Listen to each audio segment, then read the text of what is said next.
Sa liblib na baryo ng San Aguinaldo, kung saan ang mga puno ng balete ay tila may sariling mga bulong at ang hamog ay hindi nawawala kahit tanghaling tapat, naninirahan ng isang dalagang nagngangalang Elena.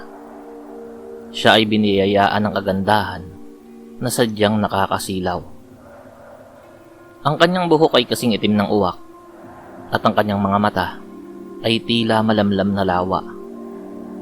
Ang kanyang balat ay kasing kinis ng porselana. Ngunit sa likod ng kanyang mapandinlang na ganda, may itinatagong lihim ang kanyang pamilya. Si Elena ay ang huling tagapagmana ng kulam ng pag-ibig. Isang sinaunang ritual na ipinasa sa kanya ng kanyang lola, si Lola Saturnina. Hindi ito ang uri ng pag-ibig na nagdadala ng bulaklak o nag-aalay ng kanta.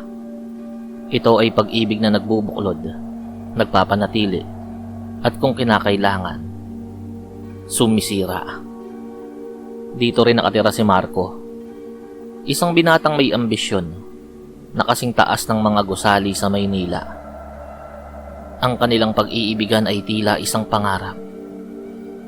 Sa ilalim ng puno ng nara, nangako si Marco na si Elena lamang ang kanyang iibigin hanggang sa huling hininga. Elena, bulong ni Marco habang hinahaplos ang pisngi ng dalaga. Ang mundong to ay maliit para sa ating dalawa. Balang araw, dadalhin kita sa lungsod at bibigyan ng buhay na karapat-dapat ibagay sa iyong ganda. Ngunit ang pangako ng tao ay tila usok na madaling tangayin ng hangin. Dumating ang araw na kailangang lumuwas ni Marco sa Maynila upang magtrabaho. Sa unang ilang buwan, ang mga sulat ay dumarating ng regular, puno ng pananabik at pangungulila. Ngunit habang tumatagal, ang mga liham ay naging madalang hanggang sa tuluyan na itong huminto. Isang hapon, kumalat ang balita sa San Aguinaldo. Si Marco ay nakatakdang ikasal sa anak ng isang mayamang negosyante sa Makati. Ang lalaking nangako na babalik para kay Elena ay nabulag ng kinanang ginto at kapangyarihan. Nang mabalitaan ito ni Elena, hindi siya sumigaw. Hindi rin siya humagulgol sa harap ng kanyang mga kapitbahay. Sa halip, pumasok siya sa kanyang silid at isinara ang lahat ng bintana. Ang kanyang katahimikan ay mas nakakatakot kaysa sa anumang bagyo. Ang kanyang puso, ang pag-ibig na dati ay mainit at maliwanag, ay namuo at naging isang malamig at walang katapusang pagkapuot. Nang sumapit ang kabilugan ng buwan, ang tanging liwanag na nanunuot sa siwang ng mga bintana ni Elena ay ang maputlang sinag nito. Sa gitna ng silid, may isang altar na puno ng mga tuyong bulaklak at mga bungo ng hayop. Naglabas si Elena ng isang lumang garapon. Sa loob nito ay ang mga alaala ng kanilang kataksilan. Isang bugkos ng buhok ni Marco na kinuha niya noong huli silang magkasama. At isang piraso ng kuko nito na itinago niya bilang bahagi ng kanyang pag-aari. Kumuha siya ng isang itim na kandila, ang kandila ng kamatayan. Sa bawat patak ng mainit na luha nito, binibigkas niya ang mga salitang itinuro sa kanya ni Lola Saturnina. Hindi luha ang lumalabas sa kanyang mga mata, kundi dugo. Pumapatak at humahalo sa likidong kulay lila na nasa isang mangkok na tanso. Ang pusong tumalikod ay hindi makakahanap ng payapang paghimlay.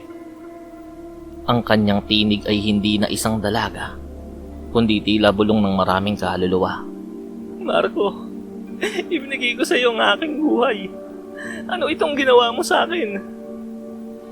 Hinalo niya ang buhok at kuko sa kumukulong likido. Ang amoy ay kasing init ng lason.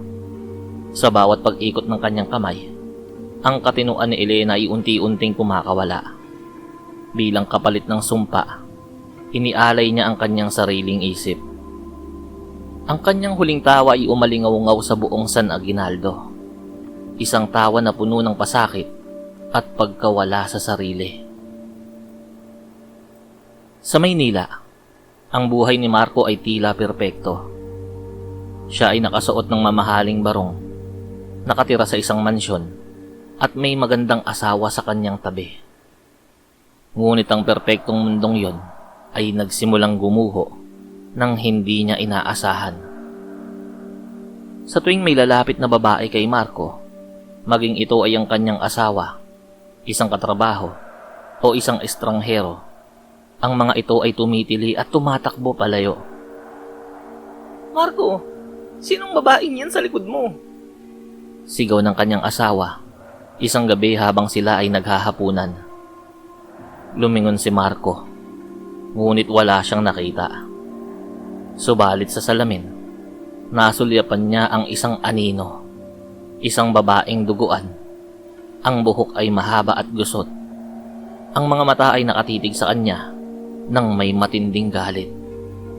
Ang babaeng yun ay may pagkakahawig kay Elena, ngunit mas matanda at mas nakakatakot. Hindi lamang yon. Bawat gabi, sa tuwing ibibigit ni Marco ang kanyang mga mata, nararamdaman niya ang malalamig na daliri na dumadapo sa kanyang leeg. Tila may sumasakal sa kanyang kaluluwa. Unti-unting kinukuha ang kanyang hininga. Elena? Bulong niya sa dilim. Ngunit ang tanging sagot ay ang mahinang tawa ng isang baliw na babae na tila nagmumula sa kailaliman ng lupa. Hindi na nagtagal si Marco sa Maynila. Iniwan niya ang kanyang asawa dahil sa takot. Nawalan siya ng trabaho dahil sa kanyang lumalalang kondisyon. Ang makisig at ambisyosong lalaki ay naging isang anino ng kanyang dating sarili. Payat, madusing, at palaging may kinakausap sa hangin. Sa kanyang desperasyon, nagpasya siyang bumalik sa San Aguinaldo. Kailangang bawiin ni Elena ang sumpa, sabi niya sa kanyang sarili habang naglalakad sa maputik na daan patungo sa bahay ng dalaga. Ngunit ang San Aguinaldo na kanyang binalikan ay hindi na ang lugar na kanyang iniwan. Ang mga tao ay umiiwas sa kanya, natatakot sa madilim na enerhiyang bumabalot sa kanya.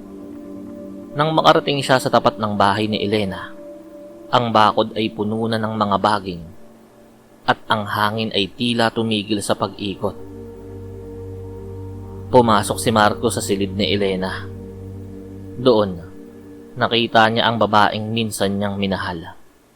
Ngunit ang Elena na nasa harap niya ay wala ng bakas ng kagandahan.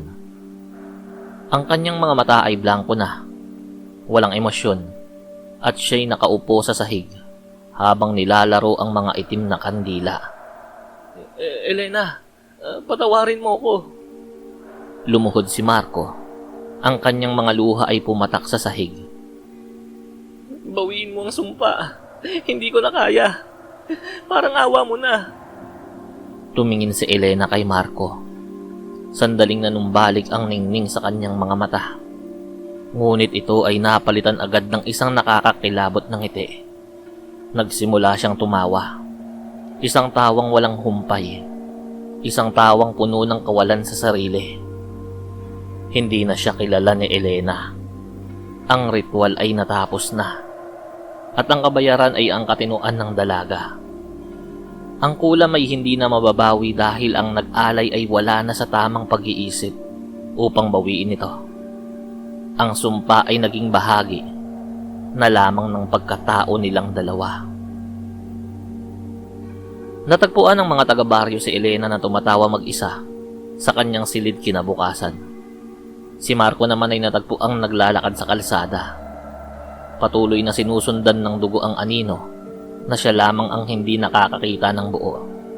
Ngunit nararamdaman ng lahat ng nasa paligid niya. Ang kwento ni na Elena at Marco ay naging isang babala sa buong San Aguinaldo. Ang pag-ibig, kapag hinaluan ng pagtataksil, ay maaaring maging isang puwersang mas malakas pa sa kamatayan. Hanggang sa kasalukuyan, sinasabing sa tuwing sumasapit ang kabilugan ng buwan, maririnig pa rin ang mga tawa ni Elena sa lumang bahay na yon. At sa malalayong lugar, may isang lalaking matanda na palaging nag-iisa dahil ang bawat taong sumusubok na lumapit sa kanya ay nakakakita pa rin ng dugo ang babae sa kanyang likuran. Ang anino ng kanyang pagkakamali na hinding-hindi siya iiwan.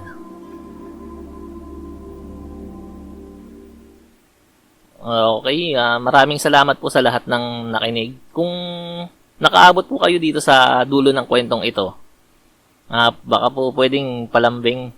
Paki-like lang po yung video natin. Itong mismong video po, paki-like lang po dahil malaking tulong po ito para maagawa pa po tayo ng mas maraming mga kwentong tulad nito. Please po, paki-like lang po. Maraming salamat po sa inyong lahat.